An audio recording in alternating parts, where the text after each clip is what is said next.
မင်္ဂလာပါ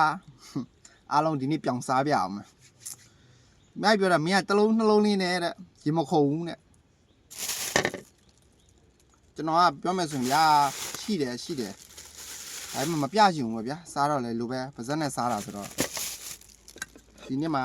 မယန်းသီးပါမယ်တရက်သီးပါမယ်တရက်သီးကလည်းတေးသေးမဟုတ်နော်ကျွန်တော်မျက်နှာကြည့်အနေတော်လေးတွေပေါ့ပြီးတော့ဒီမှာမရှိမဖြစ်တကြားရယ်ငရုတ်သီးရယ်ချုံမုတ်ရယ်စားရယ်အဲ့လောက်ပဲရိုးရိုးလေးပေါ့လောက်လာလွယ်လွယ်ကူကူနဲ့ငရုတ်သီးကြတော့အများကြီးမထည့်တာဘူးဘာဖြစ်လို့လဲဆိုတော့သူကတအားဆက်တယ်ဒီငရုတ်သီးကရှမ်းလို့ခေါ်တာကတော့ Prikino လို့ခေါ်တယ်မြန်မာလိုဘယ်လိုခေါ်လဲမသိဘူးအရန်ဆက်တယ်အဆက်မစားနိုင်လို့မဟုတ်ဘူးနော်ပါဇက်စားနိုင်တယ်ဖင်ကိုတနာလို့အာစားကြည့်မယ်အာဟာချိုးနေရဒီခါကြိုက်ချိုးတွေ့လာလားမသိဘူးချွေးကြ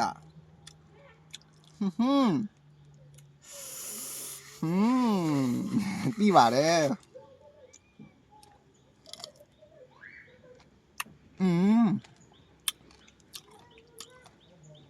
Prikino တို့ဆိုရတဲ့အတိုင်းတော်တော်ဆက်တယ်သူက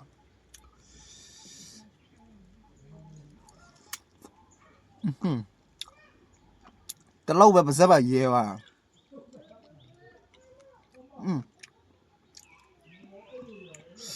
ရန်ကောင်း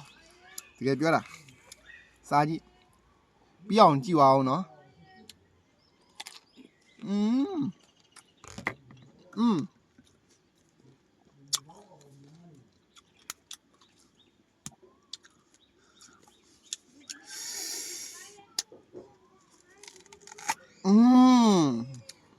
မသိမရှင်ဖြစ်သွားမယ်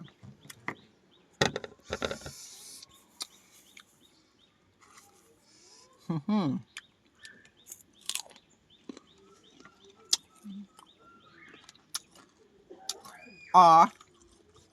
နပ်ပြေပဲ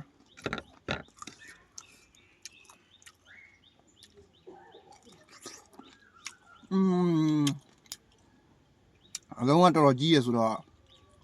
ဒီများအထင်မှားကြတယ်မယန်းသီးလိုပဲမြန်မာလိုခေါ်တာထိုင်းမှာကြာနှစ်မျိုးခေါ်တယ်နော်အလုံးသေးတဲ့မျိုးကြတော့မပရမ်လို့ခေါ်တယ်အလုံးကြီးတဲ့မျိုးကြတော့မယုံချီလို့ခေါ်တယ်စမ်းမမှာပါဇက်နဲ့တခြားအောင်ကြိုက်ယူရနော်စမ်းမများနဲ့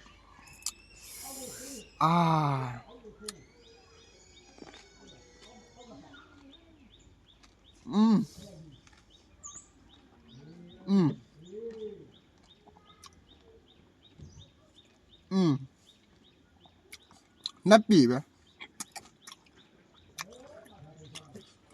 ဒီလိုပူတဲ့ချက်မှာကျွန်တော်ကြည့်ချွေးတယ်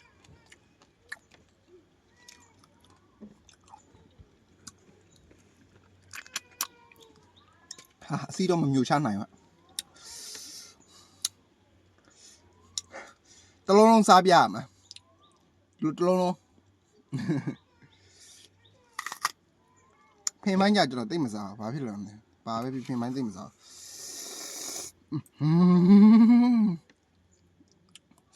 ဟာ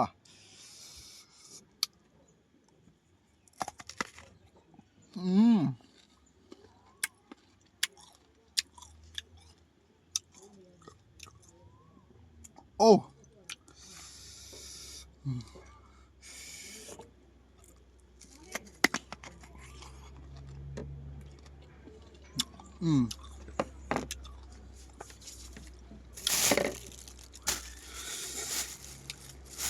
အမဲတွေစားတာများဆိုအစိမ်းလေးစားကြည့်မယ်မစေးဘူးလားတော့ပြောနေကျွန်တော်မှဒီနားမှာရေအိုးချရတယ်မကြီးရေတွေစားတော့စားတန်းချင်းစားတော့ကျမကြီးကောင်းတာပေါ့အမလေး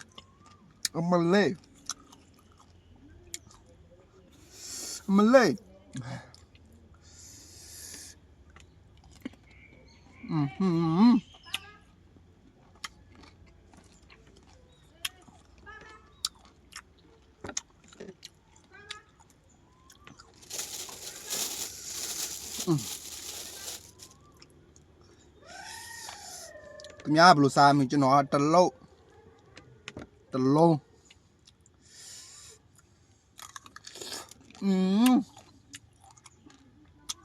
ချိုလေးသူကနည်းနည်းပဲချင်